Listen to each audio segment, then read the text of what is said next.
I'm joined in the studio today by a very talented guy who goes by the name of Al Sam. Hello, hello. How are you? Good, thank you. How are you? I'm good. It's nice to see you in person. I've never actually met you in person, I think, or unless it's in passing. Just heard my voice singing your praises. You're very kind. Thank you.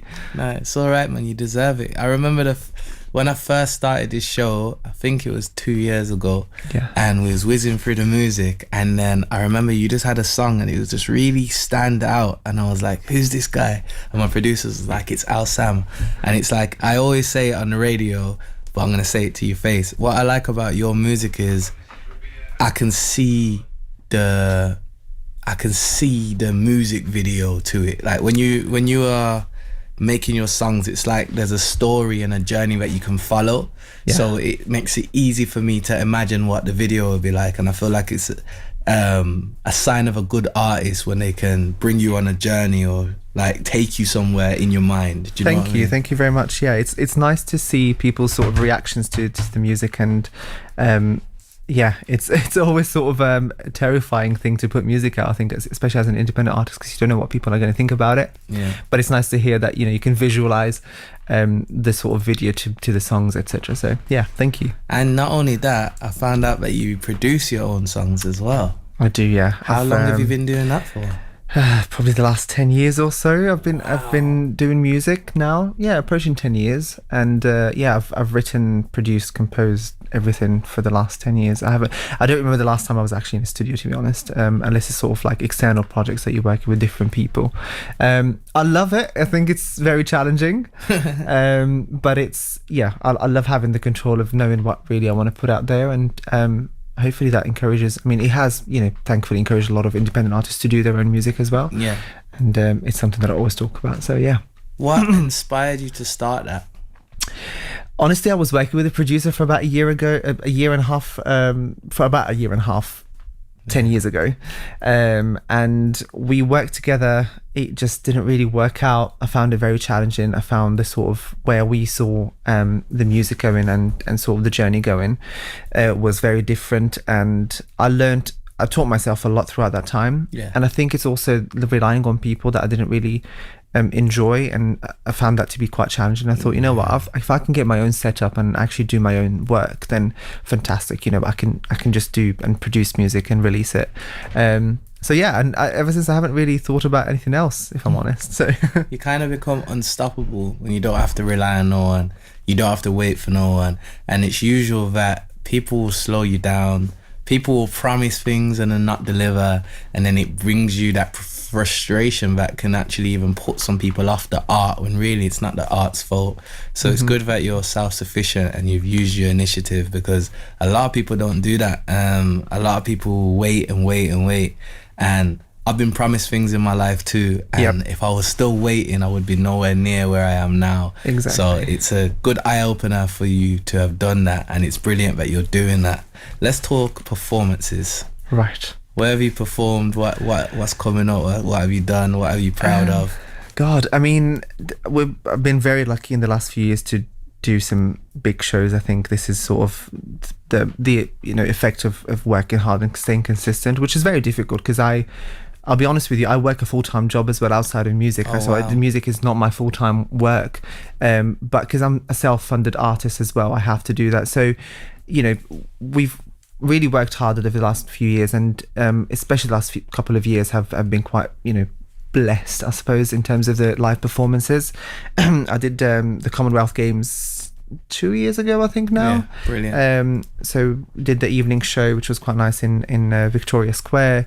That was a huge show. Done last year my first Birmingham Pride show as well, so I did the main stage. And it was about 7,000-8,000 people then. That's amazing. With, you know, we had dancers on as well. It was a huge production. So there's quite a few, you know, done a few London shows, hopefully more to come at some point. But yeah, so this is kind of, these are the two major ones that I can point out, to be honest. They're big. That's yeah. a big deal. Yeah, So absolutely. when you're standing in front of 8,000 people singing your song, how do you feel? You absolutely shaking. That's what it was. I think you can very visually see it when I first entered the stage on my first song. I could not believe it at all, because you do the whole backstage, you see the stage before everyone starts coming in, etc. You're never prepared for it. So but nerves are always good. I can't complain. So yeah, love when it. you do a show like that, do you notice the difference in streams after? Does Yes. it have a knock-on effect on following and momentum? Yeah, absolutely. I think especially after big shows, and I mean the Commonwealth Games was a huge one for us. We the sort of following did rise quite well. Birmingham Pride was very similar as well.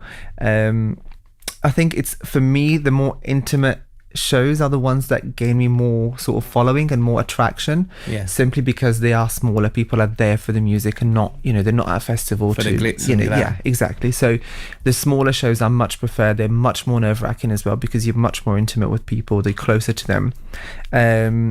So yeah.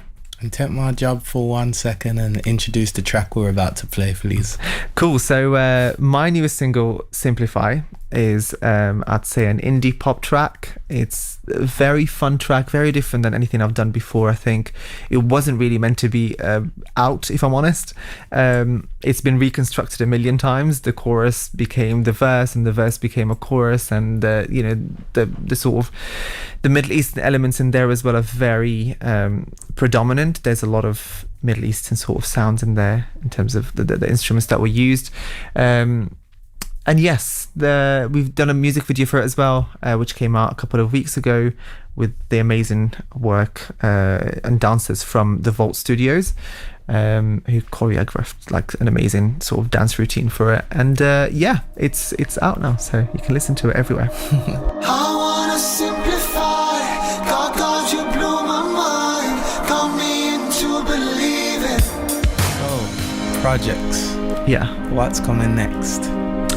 Honestly, at this moment, I'm just going with the flow of releasing singles at this point. I'm working on a mini EP.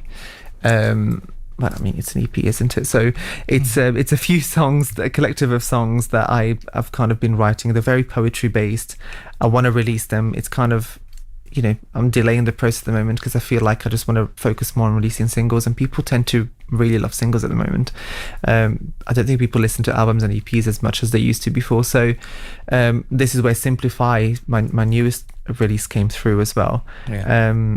Yeah. So we're just working on that, and hopefully put a show at some point this year, like a headline show, or an EP launch, I would say. Wow, Yeah. Brilliant, man. Can you tell people where they can find you before you go? Yeah, of course. So it's official El Sam on everything social media wise. Official El Sam, and the music is available on iTunes, Spotify, and El Sam as well. But yeah. So, Elsa, tell me how it feels to be our Artist of the Month. Gosh, incredible. I was not expecting the email, to be honest, at all. When I got the sort of when I got it, really, I was like, oh wow, hold on, what's going on here?